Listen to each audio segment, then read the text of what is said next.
ఎవరి బొమ్మ స్క్రీన్ మీద చూస్తే స్క్రీన్ ముందున్న వాళ్ళు పగలపడి నవ్వుతున్నారో, ఎంటర్టైన్ అవుతున్నారో, అమేజింగ్గా ఫీల్ అవుతున్నారో.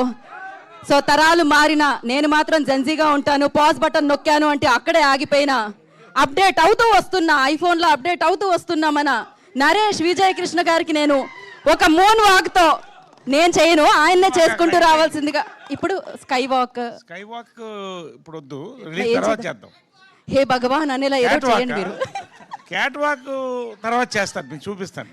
Okay okay. నాకు మీరు అంటే 4 మీద నడవాలి, కాళ్ళు చేతుల మీద బాగుండదు. ఇప్పుడు అది చేశాను అనుకోండి, కాళ్ళ మీద ఎలాగా బాగుండదు.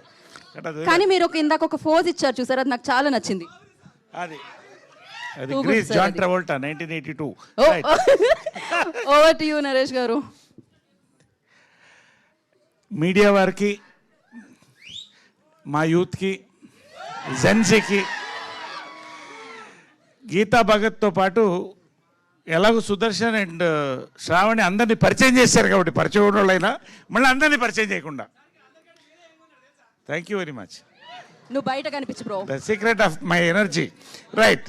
సో ఇందాక నేను రాగానే ఇవాళ మా దేవు ఏమ్మా హ్యాపీ హగ్ డే అంట ఇవాళ. హ్యాపీ హగ్ డే అందరికీ sir. Happy hug day. Happy hug day sir. Team వరకు సార్. అమ్మా మిమ్మల్ని కూడా హగ్ చేద్దామని వచ్చాను. కాకపోతే